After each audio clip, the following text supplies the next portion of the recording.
The test is in 4 parts, Part 1, Part 2, Part 3, and Part 4. Now look at Part 1. Part 1. You are going to hear a travel agent discussing a holiday booking with 2 customers. First, you have some time to look at questions 1 to 3.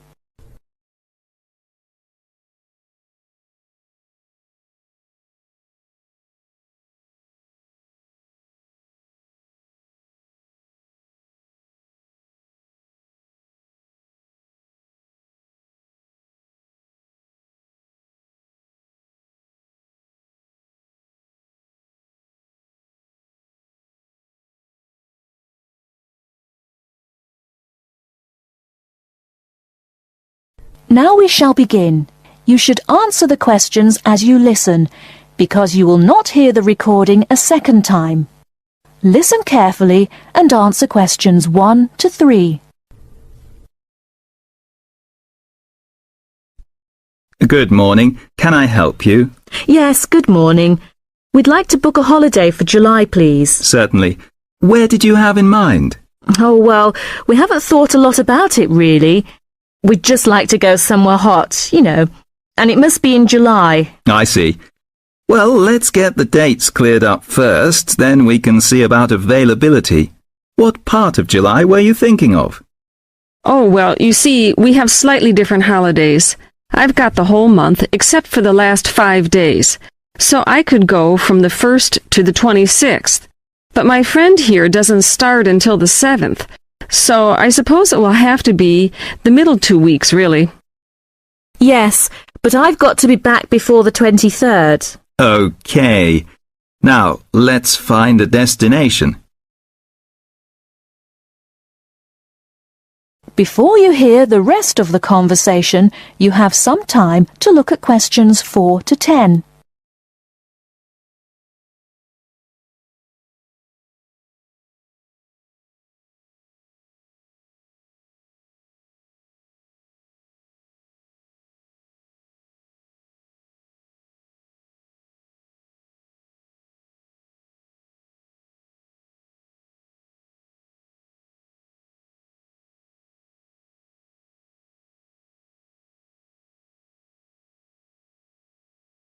Now listen and answer questions 4 to 10.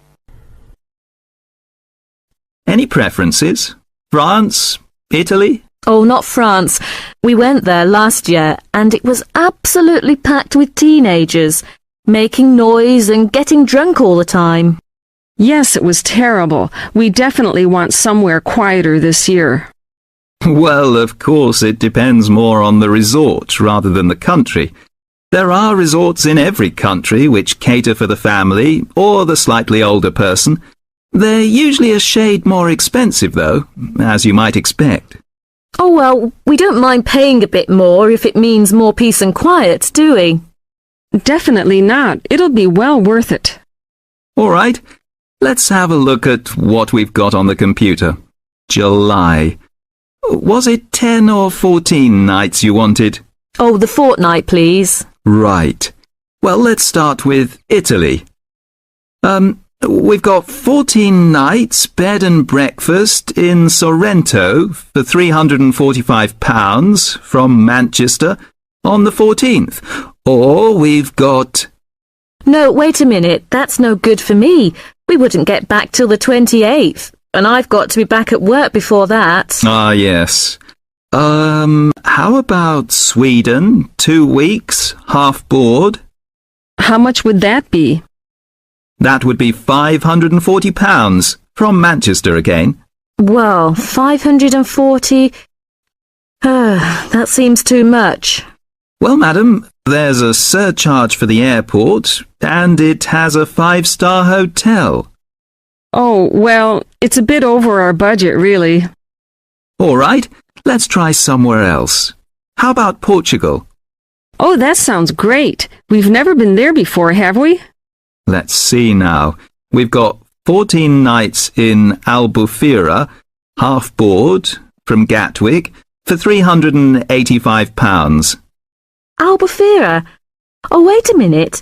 Did you say the flight was from London? That's right, from Gatwick. Oh, well, we'd prefer a flight from the north somewhere. Manchester, perhaps, or even Glasgow. That is the end of part 1. You now have half a minute to check your answers.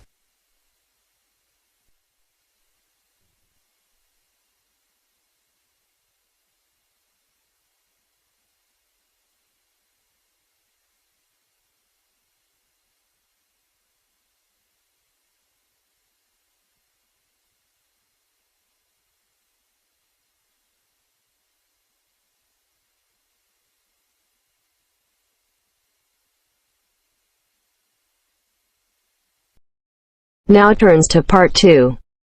Part 2. Matthew East, a registered osteopath and a supporter of alternative techniques in healthcare. Matthew, can you tell us more about osteopathy? First, you have some time to look at questions 11 to 16.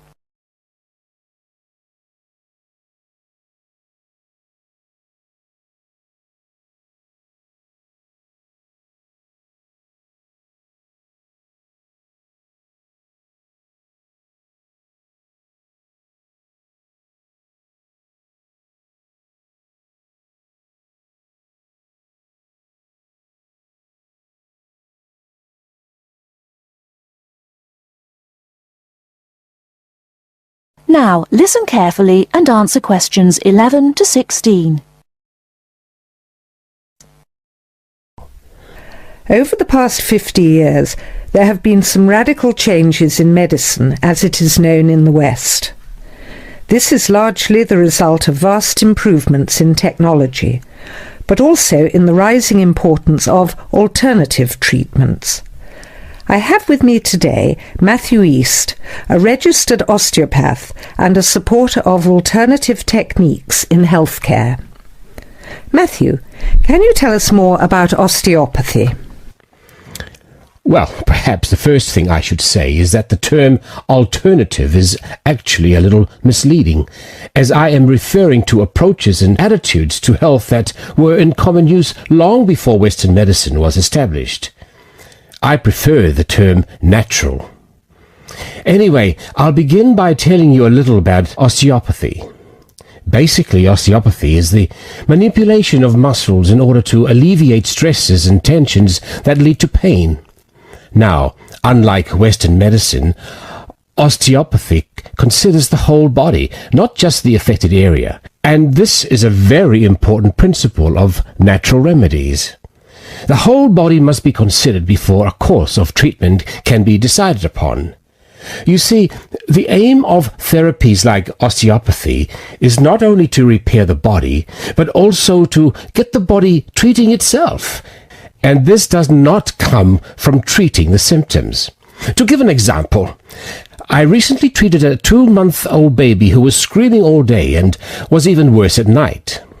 The couple had taken the baby to their doctor, but the only advice they were given was that the baby would grow out of it. However, the real problem stemmed from a difficult birth, which put pressure on the baby's neck.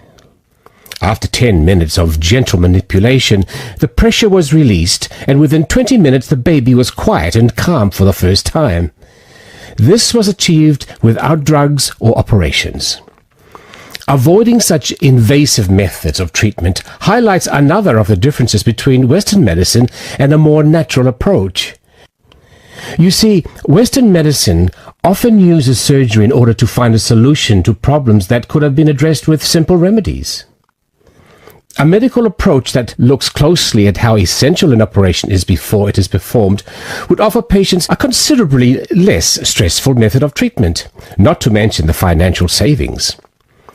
Natural remedies actually amount to about 10% of the cost of a Western course of treatment. Before you hear the rest of the talk, you have some time to look at questions 17 to 20.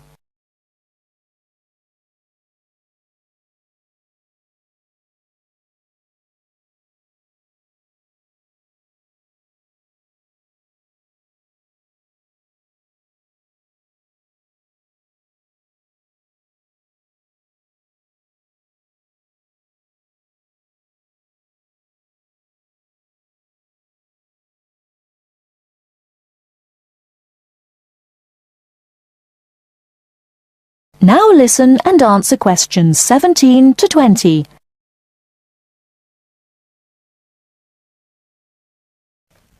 I'd like to mention the subject of surgery again a little later, but I would like to say at this point that there are those that claim that the benefits of osteopathy and herbal therapies are largely psychological, that they have not undergone the clinical trials that pharmaceuticals have.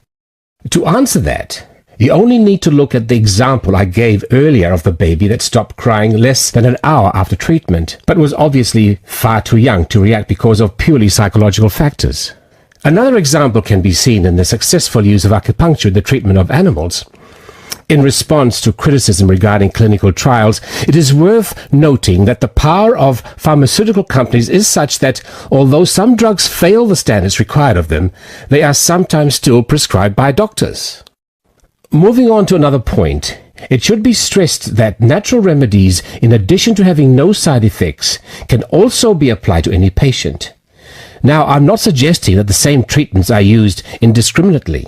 Although natural remedies can be used with any age group, the treatment selected is very specific to the person. By this I mean that not only the general health of the patient needs to be considered, but also their habits, diet, and lifestyle in order to build a complete picture.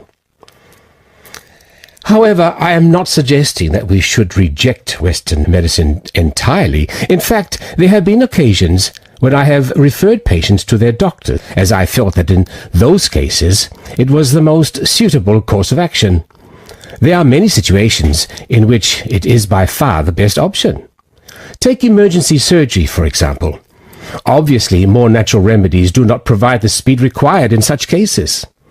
The best solution would therefore be an open-minded combination of the two forms. Well, thank you very much, Matthew. That was a very interesting insight into natural treatments. Next week we'll be inviting Dr. Moore. That's Moore onto the programme to argue his case as a doctor. Until next week, then, goodbye. That is the end of part 2. You now have half a minute to check your answers.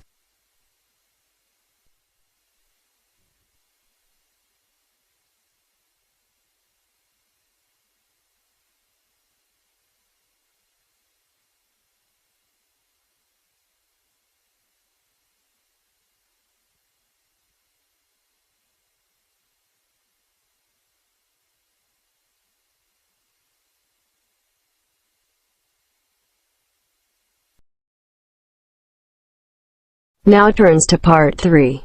Part 3.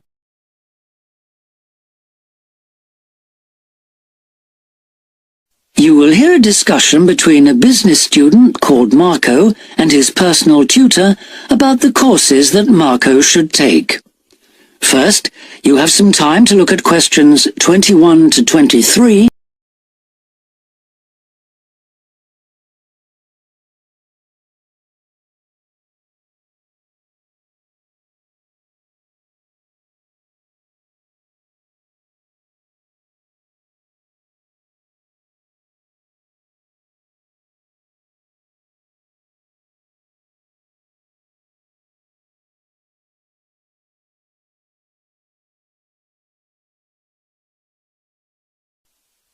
Now listen carefully and answer questions 21 to 23. Hi, Marco. Come in. Thanks. I've got a bit stuck trying to select courses for next semester. Could you help me, please? Of course. Sit down. First of all, most people just go for the areas of business that they're interested in, but even if something doesn't look very stimulating, it's important that you can use it once you get a job. It's not much good choosing areas that aren't going to be helpful later on. Right. I want to go into management, so I'll need to think about that. And should I start specialising in a particular area yet? I don't think that's wise at this stage. It's better to aim for a wide variety of subjects, especially as management covers so many possibilities. You shouldn't be limiting your choices for later on. Yes, I see. You should also look at how the course is made up. Will you have regular seminars and tutorials, for example, as well as lectures? Okay. Some of the lecturers are quite big names in their fields, aren't they? Mm-hmm. Should I aim to go to their courses? Well, remember that the lecturers who aren't well known may still be very good teachers. I'd say we have a consistently high standard of teaching in this department, so you don't need to worry about it. Before you hear the rest of the discussion, you have some time to look at questions 24 to 30.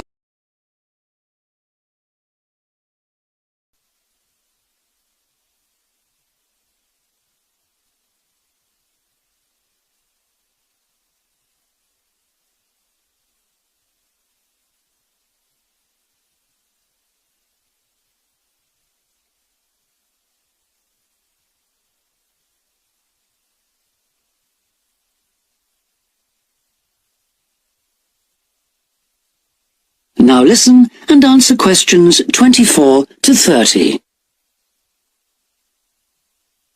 Good. Well, that's a great help.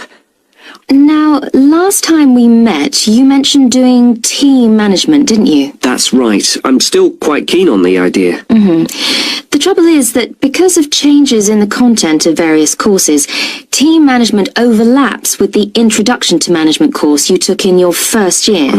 So what you learned from it would be too little for the amount of time you'd have to spend on it. I'll drop that idea then. Have you had a chance to look at the outline I wrote for my finance dissertation? I left it in your pigeonhole last week. Yes. Why exactly do you want to write a dissertation instead of taking the finance modules? It'll be pretty demanding. Well, I'm quite prepared to do the extra work because I'm keen to investigate something in depth, instead of just skating across the surface. I realise that a broader knowledge base may be more useful to my career, but I'm really keen to do this. Right. Well, I had a quick look through your outline, and the first thing that struck me was that you'll have to be careful how you set about it, as the way you've organised it seems unnecessarily complex. The data that you want to collect and analyse is potentially valuable, but you'll need to narrow down the subject matter to make the whole thing manageable. Okay. I'll have another look at it. I was talking to Professor Briggs about it yesterday, and I got some more ideas then. For part of the dissertation, I was thinking of trying to persuade finance managers from 3 or 4 companies to let me ask them about their company finances. If not, I think I'll have to change to another topic. Well, go ahead then. I could give you some names. Thanks.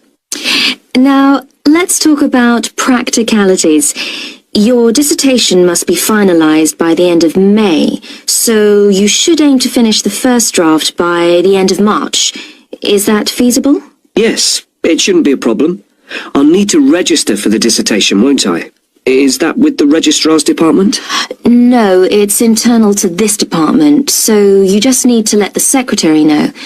Do that as soon as you're sure you're going to write the dissertation. Okay. Then, to analyse your statistics, you're going to need some suitable software. If I were you, I'd drop into the computer office and ask them for a copy. Right. So, if I revise my outline...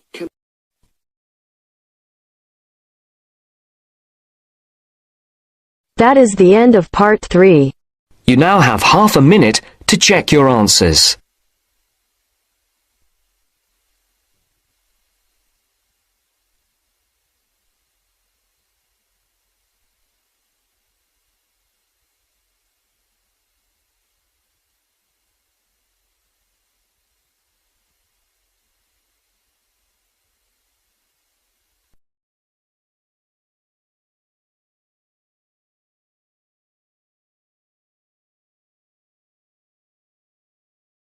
Now turns to part 4.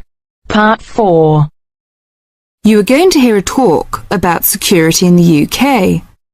Listen to the talk and complete the statements below. First, you have some time to look at questions 31 to 40.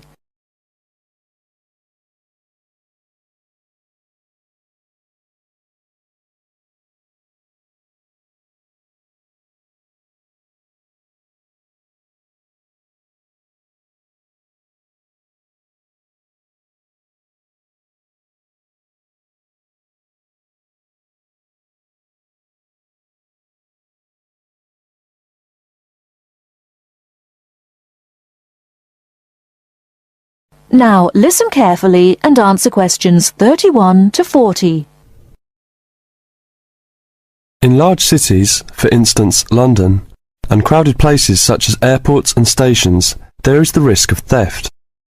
We do not want you to suffer the distress of losing important documents and valuables as soon as you step onto British soil. So here are some important do's and don'ts. Don't carry more cash than you need for daily expenses.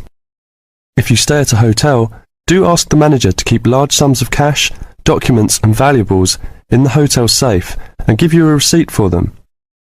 This is a free service.